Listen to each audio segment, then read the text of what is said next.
નમસ્કાર, હું તો બોલીશમાં રોનક પટેલ આપનું સ્વાગત કરું છું. આજના મુદ્દાની વાત કરું એ પહેલાં ગુજરાતના જાગૃત મીડિયા એબીપી અસ્મિતા સહિતના જાગૃત મીડિયાના કારણે જે આજે નિર્ણય લેવાયો છે તેની વાત કરી લઉં. આપ તમામ લોકો જાણો છો, ગઈકાલે હું તો બોલીશનો પણ કાર્યક્રમ હતો ને તમામ મીડિયામાં એ અહેવાલ પણ હતો. દાહોદના સંતરામપુરના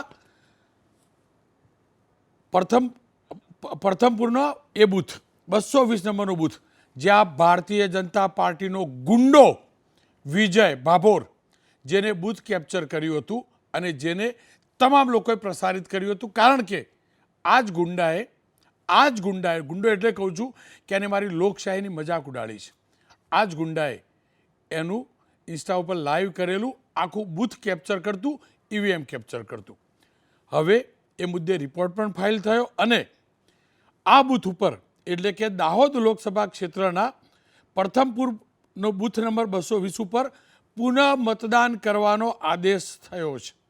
બૂથ કેપ્ચરિંગના કારણે 11 મેના રોજ આ બૂથ ઉપર એટલે કે 220 નંબરનું જે બૂથ હતું ત્યાં 11 મેના રોજ ફરીથી મતદાન થશે અને આ જ મુદ્દે બૂથ પરના 5 કર્મચારી, presiding officer, assistant presiding officer, 2 polling officer, 1 police કોન્સ્ટેબલને સસ્પેન્ડ પણ કરાયા છે.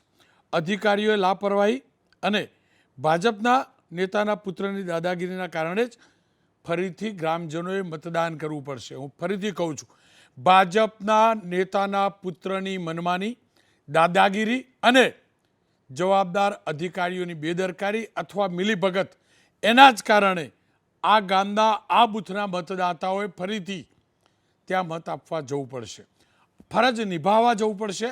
આ ફરજ મજબૂરીના કારણે છે અને આ મજબૂર કર્યા આ વ્યક્તિએ. ખેર, એટલું તો કમસે કમ થયું કે અહીંયા પુનઃ મતદાન થશે અને આ જાગૃત મીડિયાના પ્રતાપે છે. કારણ કે કદાચ જો જાગૃત મીડિયાએ આટલું ફોલોઅપ ન કર્યું હોત તો આ વાત તપાસમાં જ રહી જતે. પરંતુ દેર આએ દુરસ્ત આએ, પુનઃ મતદાન થવાનું છે અને આશા રાખો હવે કોઈ વાર્તા ના થાય. દાહોદ લોકસભા ક્ષેત્રના જે પણ મેઇન સાહેબ હોય, ચૂંટણીની જવાબદારી હોય, એ પણ એટલા જ જવાબદાર છે લોકશાહીની જે આ મજાક ઉડીને એને લઈને. આશા રાખું નાના કર્મચારીઓ જ નહીં, એમની વિરુદ્ધ પણ કાર્યવાહી થાય. કારણ કે લોકશાહી માટે આ કલંક છે. મારા ગુજરાતમાં કમસે કમ છેલ્લા 2-2.5 દશકમાં આ જોવા નહોતું મળ્યું જે આ જોવા મળ્યું છે. અને આ ગુંડાની હિંમત જુઓ કે આ પ્રકારનું કૃત્ય કરી એને લાઈવ પ્રસારણ પણ કર્યું હતું. ખેર, ફરી એકવાર ત્યાં મતદાન થશે 11મી તારીખે. આશા રાખીએ શાંતિથી ફ્રી એન્ડ ફેર ઇલેક્શન થાય. વાત હવે હું તો બોલીશના આજના મુદ્દાની. તો હું તો બોલીશનો આજે સતત 1130મો એપિસોડ અને 1130મા એપિસોડના 2 મુદ્દા છે. પહેલો મુદ્દો રાજનીતિ સાથે જોડાયેલો છે. મુદ્દો છે રાજનીતિમાં મહિલાઓનું માન કેમ નહીં, અને બીજો મુદ્દો છે માફ કરજો, દિવસે બંધ કરાવો આ ડમ્પરના મુદ્દે વારંવાર હું બોલતો રહ્યો છું અને બોલતો રહીશ. કારણ કે આ ડમ્પરે અનેક જિંદગીઓને હણી છે, બંધ કરી છે. ત્યારે જે પણ અધિકારીઓની મિલીભગતથી દિવસે આ ડમ્પરો ચાલે છે એના ઉપર બ્રેક લાગવી જરૂરી છે. એ બીજો મુદ્દો છે. પરંતુ પહેલો મુદ્દો રાજનીતિમાં મહિલાઓનું માન કેમ નહીંનું.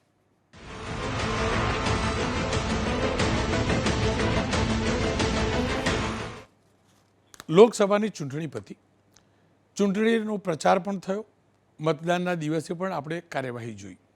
પ્રચાર હોય, ટિકિટ લેવાની લાઈન હોય, રેલી હોય, સભા હોય, મિટિંગો હોય, તમામમાં આપણે મહિલાઓને જોઈ. ખુશાલી પણ થાય આપણને કે આપણા દેશની અંદર મહિલાઓનું પ્રતિનિધિત્વ રાજનીતિમાં ધીમે ધીમે વધી રહ્યું છે.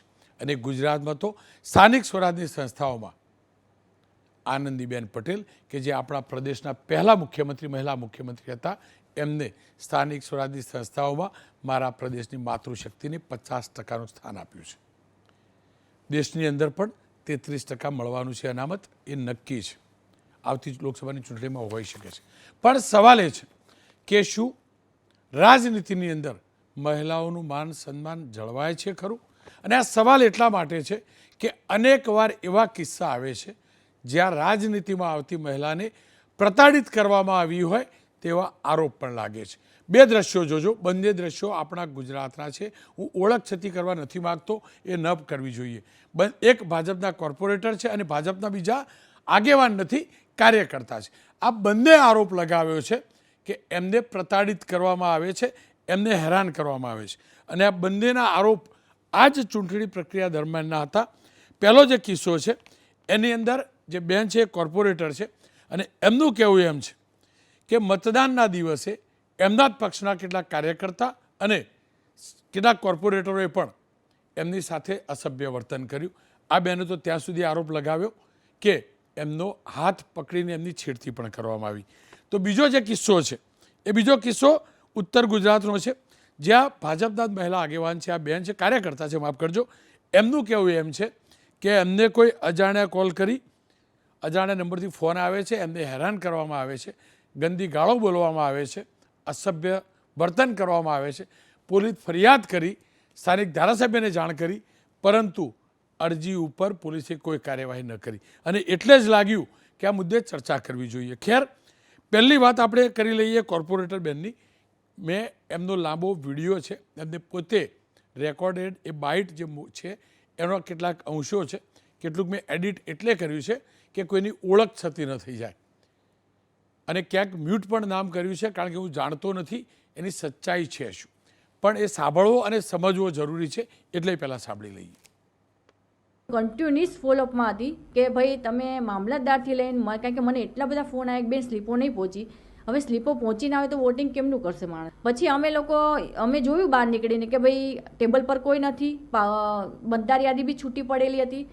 તો પછી અમે ને યુવા મોરચાની ટીમ બંને ભેગા થઈ અને ટેબલ પર અમે લોકો બેઠા વોટ કરવા. તો વોટિંગ માટે થઈને માણસો આવતા હતા ને, તો એ લોકોને બી એવું કે વોટ નહીં કરવા દઈએ, તમે નીકળી જાઓ અહીંથી, અમે કરવાનું જ નથી વોટ, એવું ચોખ્ખું બોલતા હતા. પછી ધીરે રહીને ખબર નહીં ઉપર કમ્પ્લેન કરી હશે તો આપણા ધારાસભ્ય મનીષાબેન આવ્યા અને એમને સમજાયા અને બેઠા.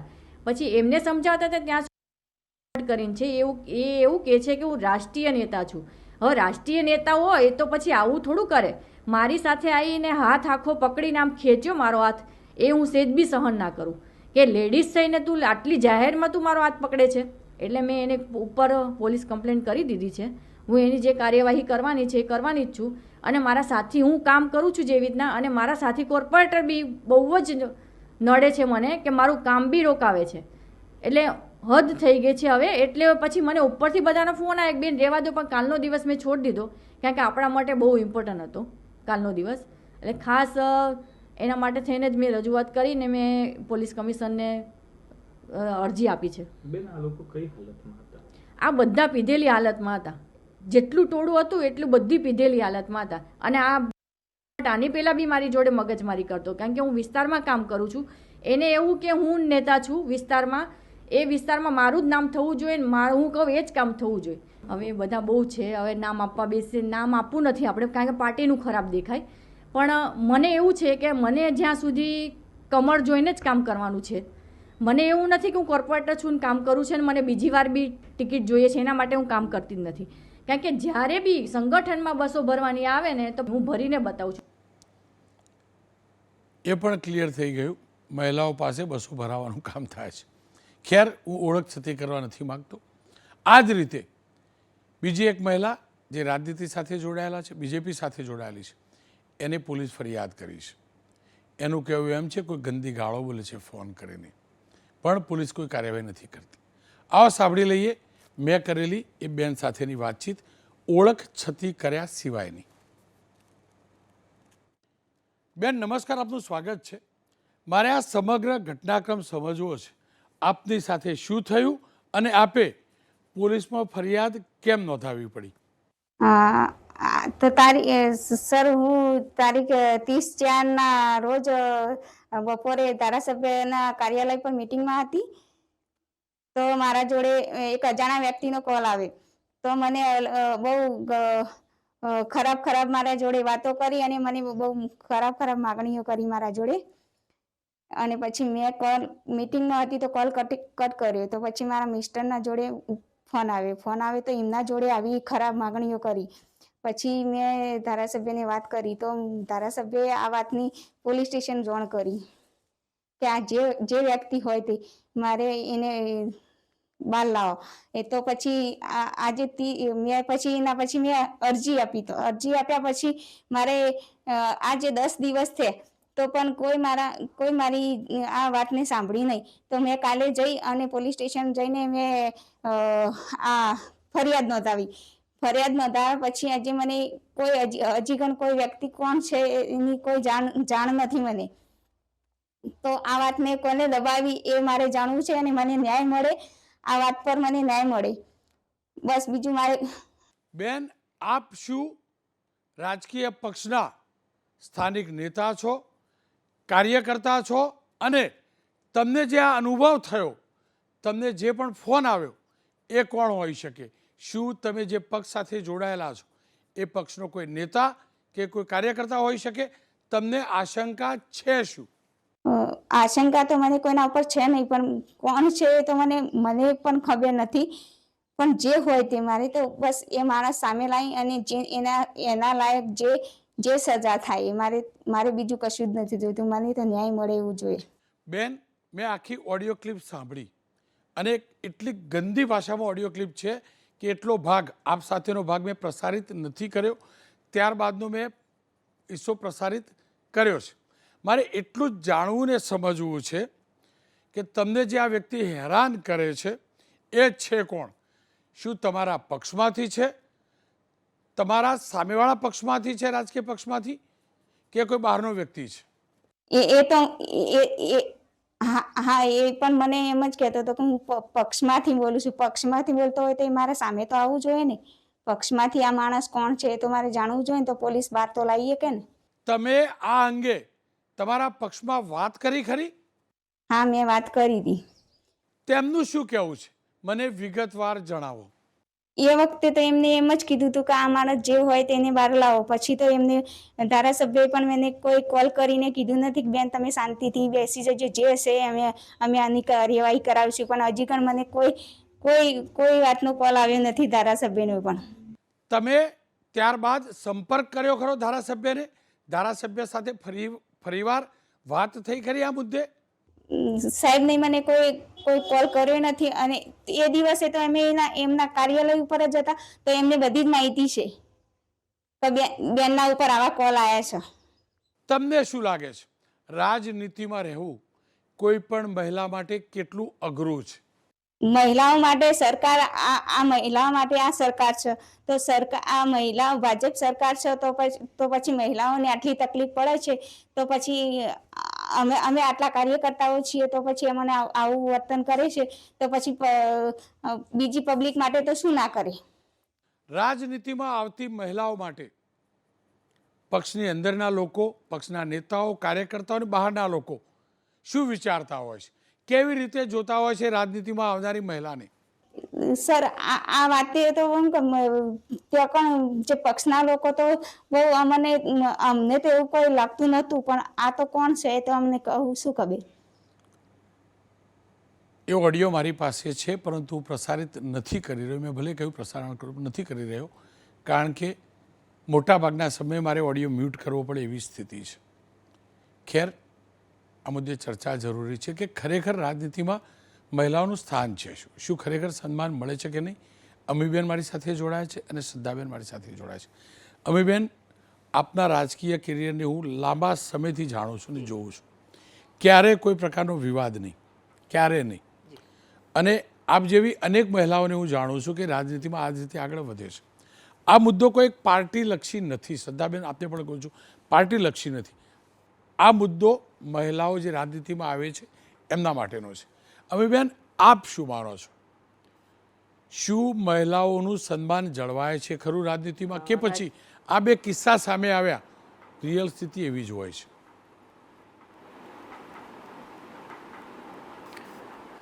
એકચ્યુઅલી રાજનીતિમાં આવ્યા પહેલાં બી 25 વર્ષનું મારું અલગ અલગ ફિલ્ડ્સમાં જોબનું કેરિયર બી રહ્યું છે.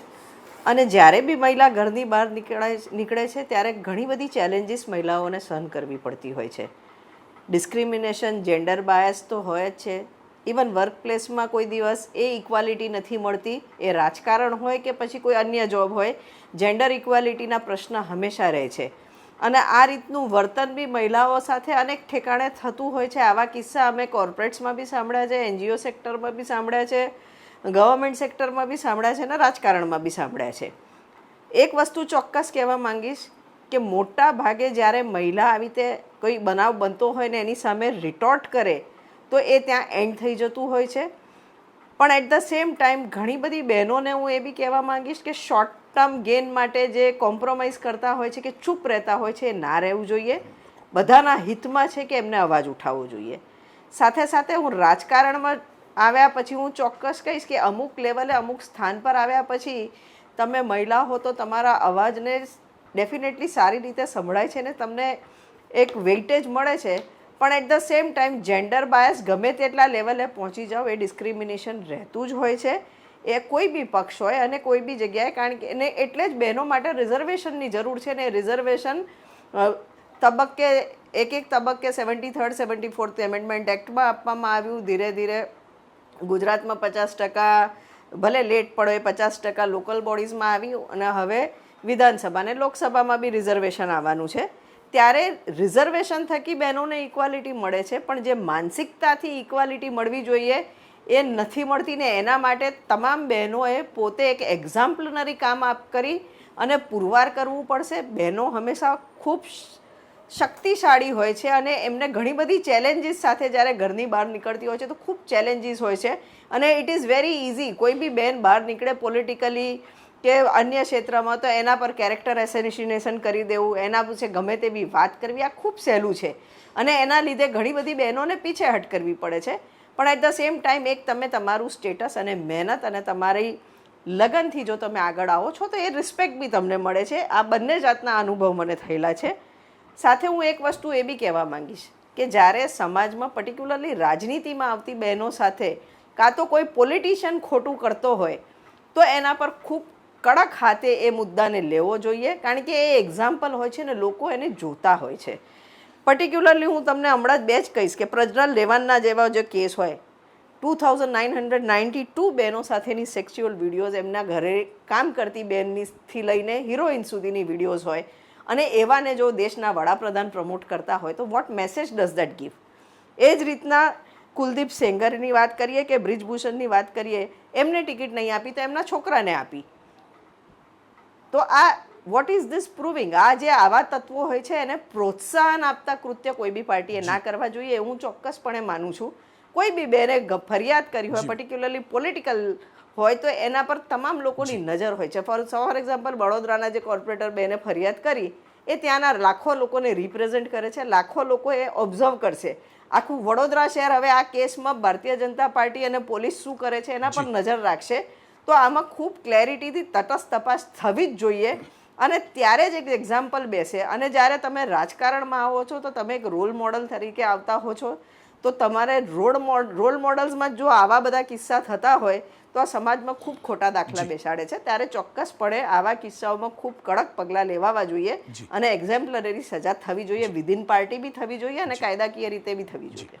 શ્રદ્ધાબેન, બંને કેસ જે આવ્યા મારી જોડે અને જેની લઈ હું ચર્ચા કરું છું એ બંને બીજેપીના લોકો છે. હું ઓળખ છતી કરવા માગતો પણ નથી, કરી પણ ન શકું ને કરવી પણ ન જોઈએ. હું સચ્ચાઈ પૂરી નથી પણ જાણતો, પણ મારે એ જ જાણવું ને સમજવું છે. પ્રધાનમંત્રીની અપેક્ષા છે વધુમાં વધુ મહિલાઓ રાજનીતિમાં આવે, પાર્લામેન્ટ સુધી પહોંચે. કોંગ્રેસના અમીબેનને પણ સાંભળ્યા, એમને પણ કહ્યું કે ના, મહિલાઓનું પ્રતિનિધિત્વ વધવું જોઈએ. હું પુરુષ છું એટલે જાજુ બોલી નથી શકતો, બોલું પણ નહીં અને બોલવું પણ ન જોઈએ. કારણ કે માતૃશક્તિને હંમેશ વંદન કરવા જોઈએ. મારું અસ્તિત્વ મારી માના કારણે છે. મારું ઘર પરિવાર મારી પત્ની ચલાવે છે. એ હકીકત છે કે મહિલા કોઈ પણ કાર્યમાં પુરુષ કરતાં વધુ પાવરથી હોય છે, એમાં કોઈ બેમત નથી. પણ પર્ટિક્યુલર રાજનીતિની વાત કરીએ તો ખરેખર રાજનીતિમાં હોય છે શું પુરુષો મહિલાને હેરાન કરે છે? એ જે આ બે કેસ જોયા એ છે કે પછી સિક્કાની બંને બાજુ છે? રોનકભાઈ, પહેલાં તો તમે જ્યારે બહુ સારી રીતે કીધું છે કે આ મુદ્દામાં રાજનીતિ ન થવી જોઈએ, એટલે હું એક્સપેક્ટેશન અમીબેન પાસેથી રાખત, પણ એમણે 2-3 નામ લીધા છે, હું 3-4 નામ પછી લઈશ. અને એમણે પહેલો પ્રશ્ન જો પ્રાઇમ મિનિસ્ટર સરનો ઉપાડ્યો છે, તો અમીબેન વિથ ડ્યુ રિસ્પેક્ટ હું કહું છું, પ્રાઇમ મિનિસ્ટર સરે પોતાના રિસેન્ટ ઇન્ટરવ્યૂમાં અને ગૃહમંત્રી અમિત શાહે કહ્યું છે કે રેવન્નાને પકડી લઈને કાયદાની રૂહે અને બંધારણની રૂહે કડકમાં કડક સજા કર્ણાટક સરકારે કરવી જોઈએ. અને એની સાથે જો પણ ગૃહ મંત્રાલયની દેશના જરૂર છે કે બંધારણની જરૂર છે, અમારી પાર્ટી, અમારા નેતાઓ બધી જ રીતે એમની સાથે છે. જો ભલે ત્યાં વિરોધ પક્ષમાં છીએ તો પણ એ કર્ણાટકના ચીફ મિનિસ્ટર સાથે છે. હું પણ તમારી સાથે છું, રેવન્નાને પકડી લાવો અને કાયદાની રૂહે એને સજા કરાવો. એ મારા પ્રાઇમ મિનિસ્ટર અને મારા ગૃહમંત્રી અમિત શાહ બંને બોલી ચૂક્યા છે. આપણા તમારા શું કરો આપણા દેશના? હા, આપણા દેશના જી, તો હું એ જ કહેવા માંગુ છું કે જ્યાં સુધી સ્ત્રી સન્માનની વાત છે, તો રોનકભાઈ બહુ ખુલ્લા દિલે કહેવા માંગુ છું કે પહેલાં તમારી અંદર અમારા માટે સંઘર્ષ છે જ, કારણ કે આ એરા એવો આવ્યો છે કે જ્યારે અમે ઘરની બહાર નીકળીએ છીએ, બહુ લાંબા સમય પછી સ્ત્રીઓ બહાર નીકળી છે. એવું નથી કે આપણા દેશમાં ક્યારેય સ્ત્રીઓ બહાર નથી નીકળી. સનાતન સંસ્કૃતિની અંદર બી આપણે એવા ઉદાહરણો જોયા છે કે આપણી સ્ત્રીઓ જ્યારે યુદ્ધમાં ગઈ હતી ત્યારે અમને રાજા દશરથના હાથ બાંધ્યા છે. પણ વચ્ચેનો એક એવો કાળ આવ્યો છે કે જ્યારે સ્ત્રીઓ ઘરની અંદર છે ને, હવે રિસેન્ટલી આપણે બધા જ તમે જો કે સ્વતંત્રતાની લડાઈથી લઈને બધી સ્ત્રીઓ આગળ આવી છે અને ઘણું સારું કામ કર્યું છે. અને જીવનમાં ઘણા સારા પુરુષોએ પણ સપોર્ટ કર્યો છે આગળ લઈ જવા માટે. આ સમાજની અંદર પુરુષો બી એટલા સારા છે કે હું બી જ્યારે આગળ વધી છું ત્યારે ઘણા પુરુષોએ મારો પણ સપોર્ટ કર્યો છે. પણ એની સાથે એ પણ એક દર્દભરી વાત છે કે જો તમારે આગળ જવું છે તો તમે શોર્ટકટ્સ બી ના અપનાવો.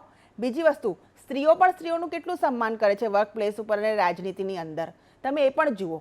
કોઈ પણ સ્ત્રી જ્યારે એના મેરિટથી આગળ આવે છે ત્યારે તમે એને કોઈ પણ જગ્યાએ કોર્પોરેટમાં આગળ આવે, કારણ કે હું વર્કિંગ વુમન બી છું, કોર્પોરેટરમાં આગળ આવે કે ઇવન રાજકીય ક્ષેત્રે આવે કે અન્ય કોઈ ક્ષેત્રે આવે, તો પહેલાં માની લો કે રોનકભાઈ કંઈ બનશે ને તો બધા કહે ઓ રોનકભાઈ કોંગ્રેચ્યુલેશન, તમને આ મળ્યા, તમે પ્રમોશન મળ્યા, એબીપીમાં આ થયું, ઇમિડિયેટલી કોંગ્રેચ્યુલેશન, પાર્ટીને બધું થઈ જશે. એ જ શ્રદ્ધાબેનને કંઈ મળશે તો પહેલાં ઇમિડિયેટલી કોંગ્રેચ્યુલેશન નથી. 2 કે 3% વર્ગ એવો છે અને એમાં લેડીઝો પણ છે. કેમ મળ્યું, કઈ રીતે મળ્યું, કોના આશીર્વાદથી મળ્યું, અને એવી લૂઝ ટોકિંગ થાય છે. તો પહેલાં આપણે આ સમજવું પડશે કે સમાજના એ 2 કે 3% લોકો જ્યારે અમે ડિબેટ બી કરતા હોય છે, હું અને અમીબેન ડિબેટ કરતા હોઈશું, ત્યારે નીચે આવતી ગંદી અને બધી કોમેન્ટો પણ હોય છે, એ પણ આ સમાજના લોકો ત્યાંથી અમને સોશિયલ મીડિયાની અંદર આપતા હોય છે. અમે કોઈ પણ સાહેબની યોજનાની સારી કે કંઈ વાત કરીએ તો સાહેબ જોડે તારે આમ હશે ... એ લોકો ક્યાંથી આવે છે? એ લોકો પણ આ સમાજમાંથી આવે છે, આમાંથી આવે છે. તો જ્યાં સુધી સન્માનની વાત છે તો એ સમાજે પોતાની માનસિકતા બદલવી પડશે.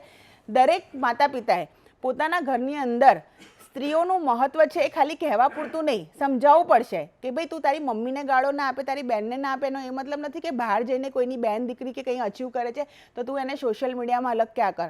અને આ 2 બહેનોએ જે કમ્પ્લેન કરી છે કે અન્ય કોઈએ કમ્પ્લેન કરી છે, મને લાગે છે કે આપણા દેશમાં બંધારણ છે, પોલીસ કમ્પ્લેન થઈ છે તો દૂધનું દૂધ અને પાણીનું પાણી થવું જોઈએ. અને જે લોકો કલ્પ્રિટ છે એ લોકોને ન્યાયની રાહે સજા થવી જ જોઈએ. મારા એક અંકલે મને બહુ સારું શીખવાડ્યું હતું કે લોકો રાતોરાત બળાત્કારી નથી બનતા. વસ્તુ શું છે કે એણે 1-2 વખત છોકરીઓની છેડતી કરી. આપણા સમાજમાં એવું છે કે ભાઈ છેડતી કરી એટલે આપણે બચી ગયા એટલે આપણે કોઈને કહેવું નથી. સિરીઝ ઓફ એની છેડતી એને કરવાની આદત પડી જાય છે. કોઈ છોકરીઓ કમ્પ્લેન નથી કરતી, પછી એ કેન્સરની જેમ આખી મોટી ગાંઠ બની જાય છે અને પછી માણસની હિંમત એટલી વધી જાય છે કે પછી એ બળાત્કાર જેવો ગુનો કરે છે. આપણે જેમ ખોટા માણસોને સહન કરતા રહીશું તો આ થશે. પણ આ 2 ધારી તલવાર છે. હોઈ શકે કોઈ માણસ ઇનોસન્ટ બી હોય, ઘણા એવા કિસ્સા બી છે, વિથ ડ્યુ રિસ્પેક્ટ કહું છું, કે જ્યાં પુરુષો ઇનોસન્ટ બી હોય છે અને એમને ફસાવવામાં બી આવે છે. એટલા માટે હું તમને કહું છું કે કોઈને પણ યસ અને નો કરી દેવાનો આ એટલો ક્લિયર કટ હિસ્સો હોતો નથી. તપાસ થવી જોઈએ. આપણા દેશની અંદર એક બંધારણ છે, પોલીસિંગ સિસ્ટમ છે, વકીલ છે, ન્યાયાલય છે, ન્યાયતંત્ર છે. અને જો આવા કિસ્સાઓની અંદર કંઈ પણ દેખાય તો મને લાગે છે કે તમામ પક્ષો છે એ કડક ને કડક કાર્યવાહી રાજનીતિમાં કરતા જ હોય છે. ભારતીય જનતા પક્ષની વાત કરું તો અમે લોકોએ હંમેશા કાર્યવાહી કરી છે. આ 2 કિસ્સામાં પણ જે પણ કલ્પ્રિટ દેખાશે, અમારા પક્ષ સાથે જોડાયેલા કાર્યકર્તા કે નેતા હશે, તો હું તમને ડેફિનેટલી કહી દઉં છું કે તેમને સસ્પેન્ડ કરવામાં તો પક્ષ તરફથી આવશે જ આવશે. એ સિવાય બહેને કીધું કે ભાઈ તમારા કુલદીપ સેંગરથી લઈને બધા નામ ગણાય છે, તો બેન હું ઝારખંડની અંદર પ્રદીપ યાદવનું નામ લઈ શકું છું, રાજસ્થાનની અંદર મંત્રીઓના નામ લઈ શકું છું, તમારા યુવા અધ્યક્ષ હતા ગુવાહાટીમાં એમના ઉપર બી એસસીની અંદર થઈ છે. તો સી આપણે એમાં નહીં પડે અમીબેન, વિથ ડ્યુ રિસ્પેક્ટ, કે તમે મને 4 પાર્ટીના નામ ગણાવો, હું કોંગ્રેસના ગણાવું, પછી આપના ગણાવું, સપા બસપાના ગણાવું, એ આપણો મુદ્દો નથી. મુદ્દો એ છે કે XYZ પાર્ટીના હોય પણ જો એમણે ક્રાઇમ કર્યો છે તો એમને આપણા દેશના ન્યાયતંત્રની રૂહે એમને સજા મળવી જોઈએ. અને બીજી વસ્તુ, રિસ્પેક્ટ મહિલાઓની પહેલાં મહિલાઓએ પણ કરવી પડશે. પુરુષોથી અમે રિસ્પેક્ટ ઈચ્છીએ છીએ. હું તો એમ કહીશ કે રોનકભાઈ, મને સૌથી વધારે રાજનીતિમાં પ્રોટેક્શન અને પ્રમોટ જે કર્યું છે, સારા સારા લેવલ પર કોઈએ શીખવાડ્યું છે, તેમાં પુરુષો સાહેબો ભાઈઓ બધાનો બહુ સારો સહયોગ રહ્યો છે. અને લેગ પુલિંગમાં મને દુઃખ પણ થાય છે, ક્યાંક મહિલાઓ પણ હોય છે, તો આ વસ્તુ પણ યાદ રાખવા જેવી જોઈએ. જી ખેર, આ બંનેનો ખૂબ ખૂબ આભાર. છેલ્લે એક વાત ચોક્કસથી કહીશ, મારા દેશમાં આનંદીબેન પટેલ જેવું મહિલા વ્યક્તિત્વ પણ છે. આ જ રાજનીતિમાં કોઈની તાકાત નથી આનંદીબેનની સામે આંગળી પણ ઉઠાવે. પુરુષ પ્રધાન રાજનીતિની વચ્ચે પણ આનંદીબેને જબરજસ્ત એડમિનિસ્ટ્રેશન કર્યું, રાજનીતિ કરી. થોડાક પાછળ જઈએ તો ઇન્દિરા ગાંધી પણ હતા, આયર્ન લેડી. કોઈની તાકાત નહોતી, ઇન્દિરા ગાંધી સામે આંગળી પણ કરી. અને એના પહેલાં જઈએ તો મણિબેન પટેલ પણ હતા, સરદાર સાહેબના દીકરી. મારા દેશમાં આ 3 વ્યક્તિત્વ એવા છે.